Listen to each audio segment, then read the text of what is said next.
Spring is calling in Newport, and there's so much happening in May. There's Bloom Newport, a family-friendly spring festival that brings color and community to town, the Newport Marathon, a crowd favorite known for its vast scenic course, and the always amazing Oregon Coast Aquarium is also expanding and opening its brand new Amazon rainforest exhibit, not to mention all the seafood you could possibly want, but just not at the aquarium. That's separate. Start planning your May getaway to the coast at discovernewport.com/spring. That's discovernewport.com/spring.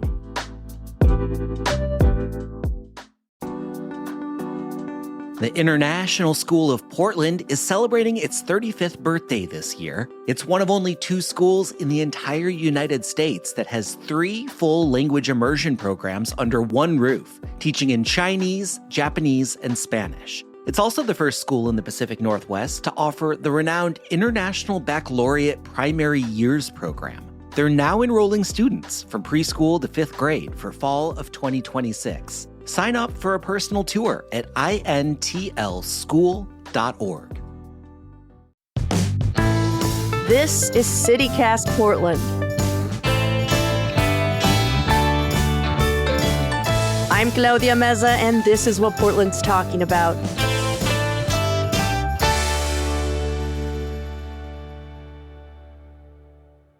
Today on CityCast Portland, we're talking about the Chinook Indian Nation continuing its fight for federal recognition, how Amazon paid Morrow County officials more than $100 million when they were working out their data center expansion, and a little check-in on Portland's music venue scene and nightlife. Joining me this morning are Stumptown Savings founder and grocery store tortilla chip expert, Bryan M. Vance, and our very own executive producer, John Notarianni. Thanks for hanging out with me this morning, you guys. Just an amateur tortilla enthusiast. Hey, Claudia. You too can be an expert, John. You just have to buy like $100 worth in 1 week and you'll be there. Yeah, if you missed it, Bryan put out a series of really cool social media videos where he and another panel of experts basically tried every tortilla chip brand, like grocery store brand. Yeah. And it was awesome. You should check it out if you want to know who won. We're not going to tell you here.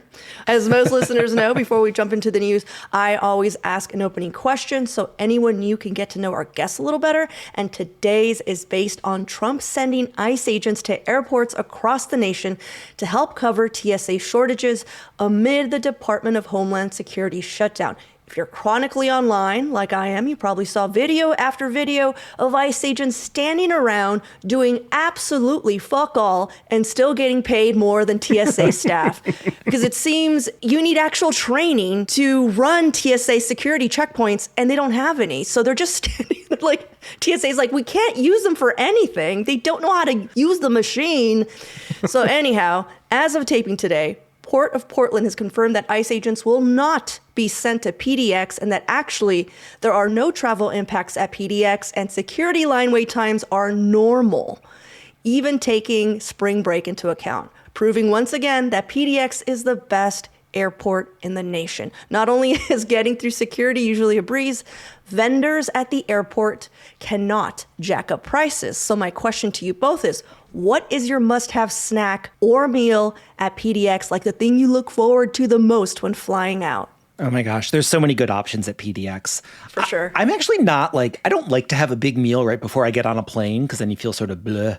So I feel like my go-to snack is actually at Juliet, which is that cocktail bar in Concourse E that I don't think enough people know about. I'm pretty sure I've talked about it on the show before.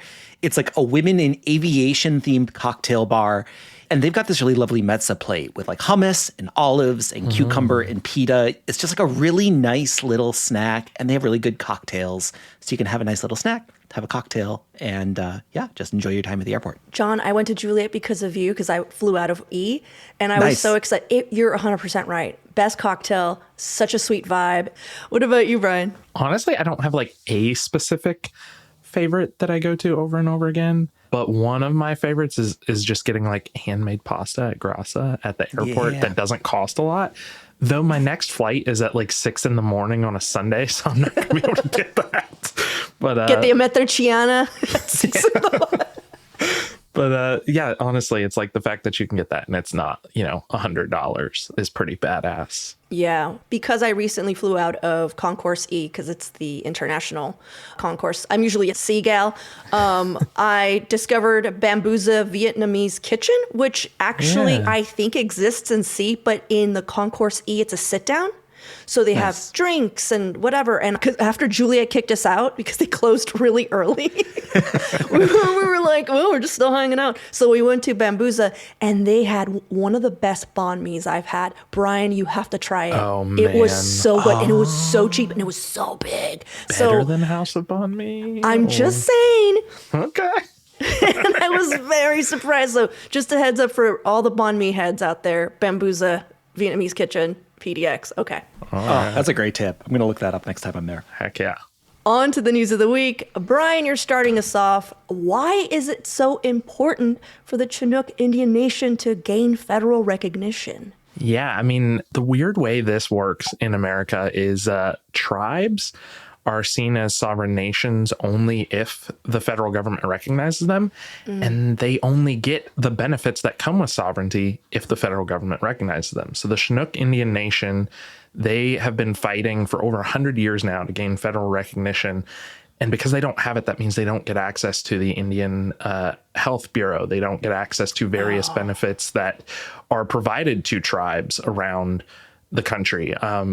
Programs that they have set up to sort of combat the negative effects of colonialization and, forcing people off of their historical lands. Right now, they get none of those benefits. So what happened this week was they have been fighting in court, actually, since 2017 to try to get their federal status restored, because they actually briefly had status in 2001 for 18 months. Yeah. And then the Bush administration came in and was like, nope, we're undoing that. So they were actually fighting to get it restored. And the Supreme Court of the United States said, no, we're not going to hear the case. So it sort of died a quiet death in court, but it's not the end of their battle. It was merely a technical dismissal of a lawsuit saying that their fight to do this wasn't through the courts wasn't the right way to do it. So they have vowed that they're going to keep fighting to get their federal recognition. But right now they have to work through the Department of the Interior to do that. That's crazy. I was looking it up because the only reason I know about the Chinook Indian Nation is that I'm a big fan of the salmon. And yeah. a lot of us know about Chinook salmon. I mean, that's where Yeah. they got their name. So I was looking into it in their fight for, gaining this recognition. And in 1851, they negotiated a treaty which ceded hundreds of miles of coastal land to the U.S. In exchange for keeping the traditional homeland, for receiving services, compensation. That treaty was never ratified, which is a trend, by the way, meaning that that's it was happened never often. honored. So at one point, what I'm saying is our federal government acknowledged them, their existence. So despite these historical agreements, they're still not securing federal recognition. And it makes no sense because it's like, remember the treaty you freaking ignored? Yeah. How did you get that land? Yeah. I mean, and speaking of salmon, this isn't the first thumb in the eye that the federal government has given these tribes in recent years either. Because you might remember last year, this same federal government went back on a really huge agreement that had been signed in 2023 called the Resilient Columbia Basin Agreement. This was like a very, very, very landmark salmon preservation deal that was cut by the Biden administration. It was going to include $1 billion over 10 years for salmon restoration and for tribal clean energy. This was signed. It was going to go through. Then the Trump administration went ahead and backed out of this agreement last year. So in addition to this issue, in addition to other issues that they're fighting in courts, the tribes as well as conservation groups are now back in court in Oregon and Washington trying to get this agreement that the government just went back on last year reinstated. Oh my God. Why do we suck? Yeah. I mean, and it's just so frustrating. Federal recognition of tribal communities as a political football is just so gross to me. And the fact that they've been going back and forth based on the administration that is in office is just... There's got to be a better way. There's got to be a better way. Someone should pass a law. I mean, I don't know. It's like, where do you even appeal to? I know. And that's the trick right now is they were trying to appeal to the Supreme Court, and the Supreme Court was saying, yeah, it's not up to us. So, well, feels like the federal government is just keeping true to its brand with its dealings with native tribes, which sucks. I wish we had a suggestion or even something smarter to say about that, but that just sucks. But let's take a quick break here, and when we come back, more shady data center dealings in Morrow County, this time involving, you're never going to believe this, you guys, Amazon. What?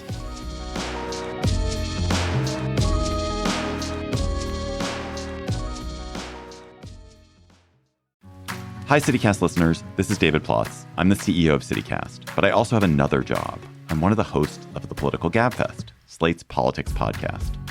Every week, I get on mic with my co-hosts Emily Bazelon and John Dickerson, and we talk about politics and a lot more about other things that we care about. The Gabfest has been going for more than 20 years because the three of us love talking to each other, and we have an amazing community of listeners. If you like the open-hearted, curious way CityCast approaches cities, I think you'll like the Political Gabfest too. Stream it on YouTube or wherever you get your podcast.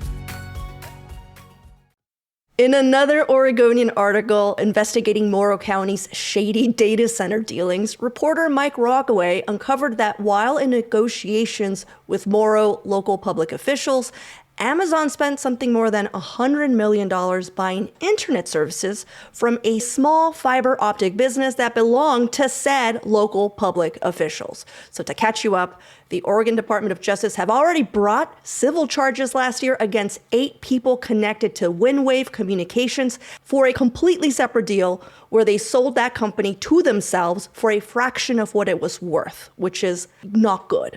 So now Amazon has not faced any charges for this new uncovering, and they claim all their dealings with Morrow officials have been above board. But for years, though, Amazon has declined to say whether it was aware that the public officials it was negotiating with for tax incentives also owned Windwave, which is a big deal. And these business dealings with Windwave have been going on since 2015. So that's a long stretch of I didn't know time, you know? So these figures basically illuminated that Amazon paid Windwave more than $120 million altogether from 2015 to 2022. The property tax breaks Amazon won from Morrow County and the Port of Morrow are worth more than $435 million since 2017. And as Michelle Oko, professor at Lewis and Clark School, commented, it raises questions about whether they're making decisions for the benefit of the community or the benefit of their pocketbooks. And there's more to say about that, you guys, because the one thing I did leave out is that community leaders founded Inland Development Corp back in 2004, a nonprofit that provided internet service to clinics, hospitals, libraries, and schools in this remote community. That nonprofit became Windwave. So if Windwave sales shortchanged Inland, you know, it also shortchanged the community it was serving. And as Michelle Oko put it again, it's about what is being lost in terms of where that money could have been spent. In this case, it's going to be in negative terms of individuals' health, their access to education, and their livelihood as well. So just a big mess over at Data Centerville is what I now call Morrow County. I am not a business law expert, but when you talk about self-dealing and graft, I just don't see how there's any sort of given the benefit of the doubt interpretation of this, right? Because there was a nonprofit that was designed to help schools and hospitals and stuff. And then a number of local leaders decided to buy it. Yeah. Way undervalued. And then Amazon started pumping hundreds of millions of dollars into it, while at the same time, local officials were giving Amazon hundreds of millions of dollars in tax breaks. Those same officials. I don't want to cast stones, but I just don't see any way to read this other than oh yeah, homeboy got a sweetheart deal. You know, that is the only, please show me another logical read on this because I don't see it. Yeah.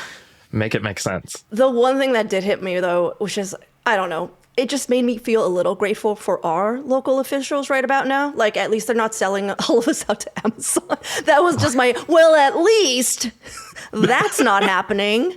But just so you know, the Department of Justice subpoenaed Amazon in December seeking documents that explain, in essence, what the company knew about Windwave's sale and when Amazon knew it. And just a reminder that data centers, particularly in Eastern Oregon, are putting severe strain on local water resources, consuming millions and millions of gallons for their cooling. And then they're just like dumping contaminated wastewater concentrated with chemicals on local farmland, potentially affecting groundwater. So all of that is happening while these Morrow County officials are making these deals for themselves. They essentially took that money that could have gone to the community and put it in their own pockets. So I want more than a civil lawsuit. Yeah, you know? I mean, that's $400 million in taxes that county's missing out on. And I want Kotek, our governor, to maybe step up. Just maybe do something about these data centers and specifically this issue. I know she's not our AG, but like she can say something. She can do something. She can make a statement. And like, I feel like she's just been like, really, the last story we talked about, it was her going, hey guys, we should really pause on these data centers. And what I'll do is nothing. Yeah. And when you get into like, okay, like I think as we said on the show last week or the week before, like we understand that data centers are an inevitability at some point, but like the question is how we regulate them. And I think that this is sort of like the center of the bullseye. The question is who benefits? Like, does the community benefit or do private developers and like insiders benefit? And this is such an egregious shift of like, imagine if Wynwade had stayed in the public trust, exactly. right? And like, that makes sense to me. But like, I think there has to be, some sort of legislation to ensure that the financial benefits of the creation of these giant behemoths that suck up natural resources goes back into the community. Exactly. Yeah, and you can't just say jobs. Sure, there's construction jobs, but like you're getting all these huge tax breaks for the first 10 years or whatever. So it's like you've got to provide some other sort of benefit to the community. Yeah. Well, let's take a quick break here. And when we come back, John has, hopefully, just a really great news for us. Save us, John. I got some good news for you.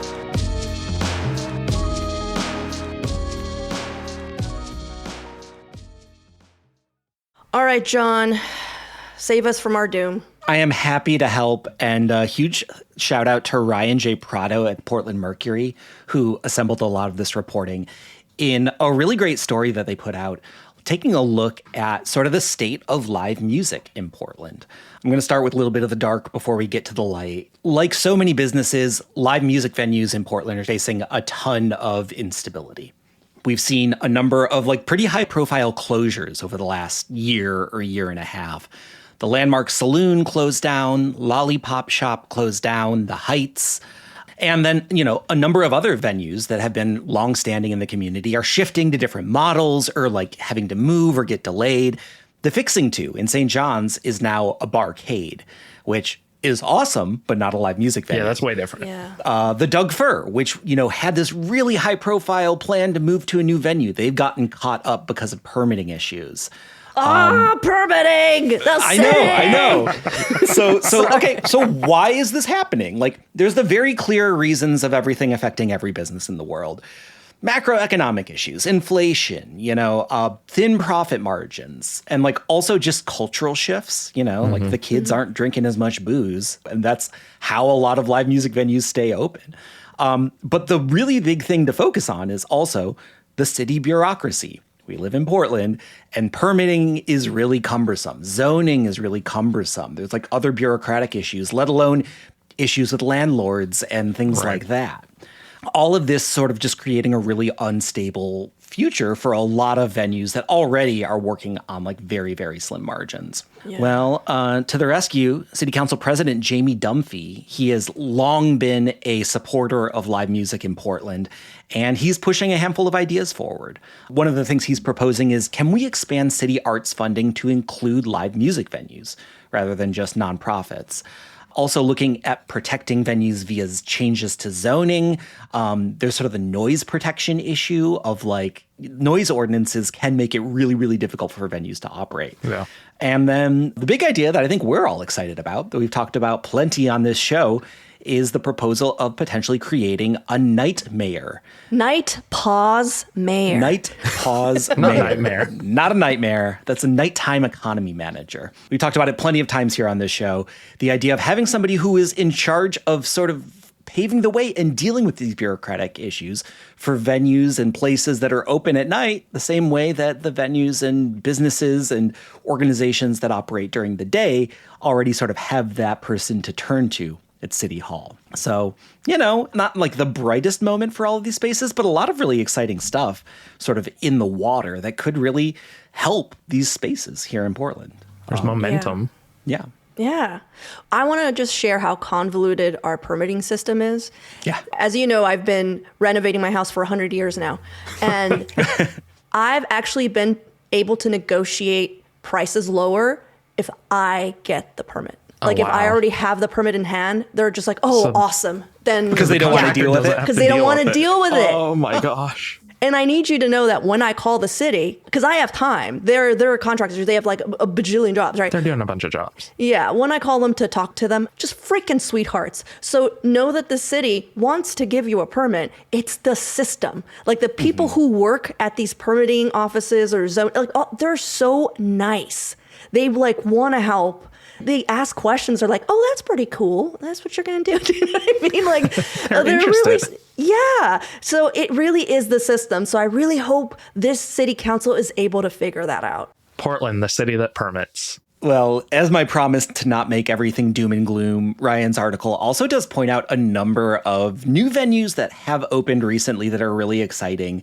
And I just wanted to spin through a few new places that you might not have heard of.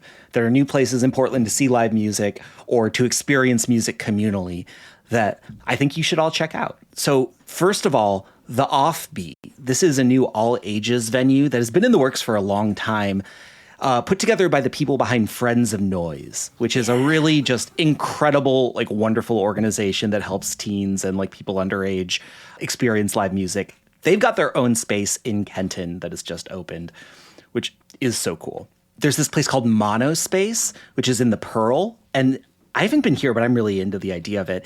It's a listening room style venue, but like, you look at the photos, it's basically an art gallery for sound. They have like really beautiful hi-fi system and dedicated seating, so you can sit and just like really be immersed in a recording that you're listening to with other people. Oh, so it's not like a live performance. You're listening to recordings. Yeah. It's like a listening booth experience. Okay, cool. So. Yeah. And they have they're going to have like ticketed events where you can go and like just check out a like beautiful piece of music. That's really interesting. What an interesting concept. What an interesting concept. Yes. There's also the Downbeat, which I've already talked about on this show, which is a new live venue booking jazz and R&B musicians. And this is in Old Town, and it's a part of the Horizon Enterprise building, which they're building out to be like a BIPOC community hub. Once it gets all up and running, they're going to have artist residencies. They also have an art gallery. It's going to be like really this entire space, just sort of creating a creative community in one building, which is That's really so cool. cool. So we have the upbeat and we have the downbeat. Yes. Is that what you're and telling me? We have the upbeat, the downbeat, also the showdown. The get down. The The get down. Yeah, please, guys, please. This is becoming pizza all over again. And then the last one I have, I might have aged out of this place, but I'm really excited that it exists. Last year, the High Limit Room opened, which is a sort of hardcore DIY venue, opened in Hosford, Abernathy. They have a sort of all ages space upstairs, a 21 plus space on the ground floor.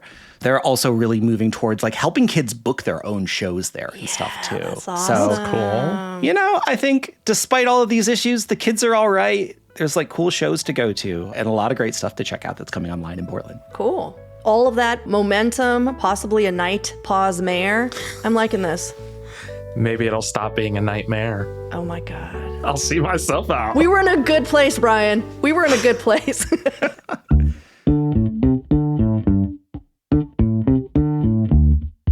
Well, you guys, thank you so much for hanging out with me this morning. That's all for today here on CityCast Portland. Thank you for listening. If you enjoyed the show, share it with a friend, rate or leave us a glowing review. And don't forget, you can support us and get great perks by becoming a CityCast Portland neighbor. Just visit membership.citycast.fm for all the details. We'll be back tomorrow morning with more from around the city. Until then, see you at Slim's or the upbeat or the Or the downbeat. downbeat. Side beat. Mid-tempo beat. Mid-tempo beat. Yeah. At all the beats.